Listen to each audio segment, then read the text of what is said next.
I'd like to welcome you to the tour of the stained glass at Trinity. This church was built in the 1840s.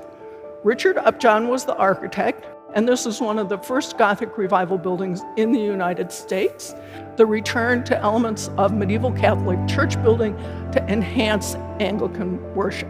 It's one of the first churches in the United States to have stained glass, and so it was a very new thing.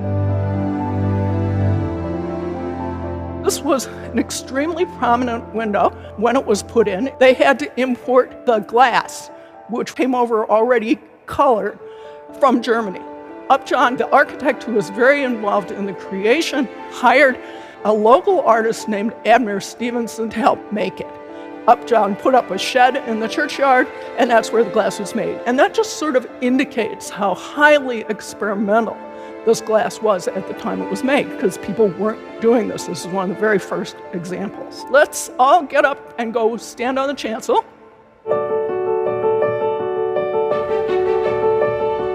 As late as 1844, and of course the church opened in 1846, they didn't really know what was going here. They had different ideas about what it might be.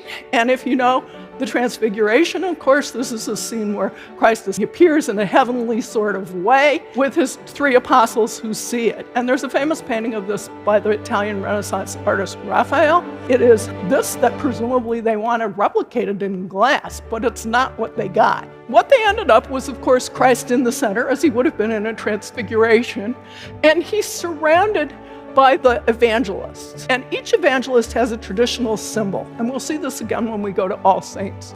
So we have Christ, and Mark has a lion, and Matthew has a man, and we see Matthew and his man. And Luke has an ox, and we see Luke and his ox. And then John, who's often depicted as younger, John next to him has an eagle because of his soaring nature. And on the further outside, we have Peter with his keys. Peter always carries keys because Christ gave him the keys to the kingdom. So he's really easy to figure out. And Paul with the sword, commemorating his beheading. Is all guys. Christ, the evangelists, Peter and Paul, plus also very text heavy, if you think about it. Because who's commemorated? The writers of the gospel. And on the outsides, Peter and Paul, who are the traditional apostles. And the rest of the lancets are filled in with symbols. We can recognize some very common symbols: a Trinity symbol, a mitre, a chalice, the Alpha and the Omega are up there on the top. So all these symbols make a kind of this incredible large area of colored glass.